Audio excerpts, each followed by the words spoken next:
It was a long day in the court as the leader of the indigenous people of Biafra, Mr. Nnamdi Kanu, arrives the courtroom in high spirits ahead of the ruling on his bail application. He's received by family, friends, and his legal team. However, the trial judge, Justice Binta Nyako, throws out his bail application on the ground that the issue of breaching his former bail application since 2017 will be determined first before his bail application will be entertained. That settled, the court moves to the issue of his 6 newly amended charges brought by the federal government on Wednesday morning. However, the not-so-happy judge says the new charges took her by surprise, as she was not aware of it.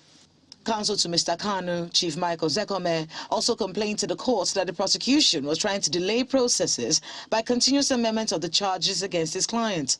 He adds that this is the 7th time the federal government is amending the charges. While concurring to Chief Zekome's submission, Justice Nyako states that Mr. Kanu is not expected to take plea on those newly amended charges immediately, as he needs time to digest them before doing so.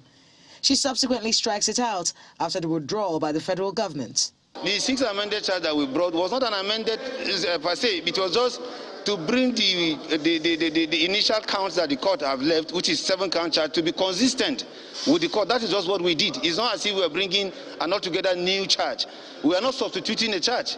Chief Zekome also brought an application asking the courts to set aside the earlier order which revoked the initial bail of Mr. Kanu.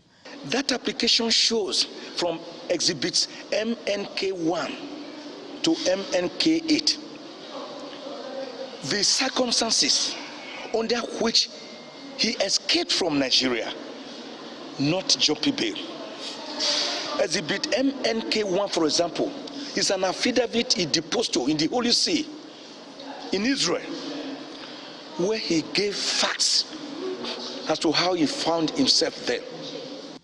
Justice Binta Nyako subsequently adjourned the case to May 26 for ruling on the application filed by Nnamdi Kanu's counsel, Mr. Mike Ozekome.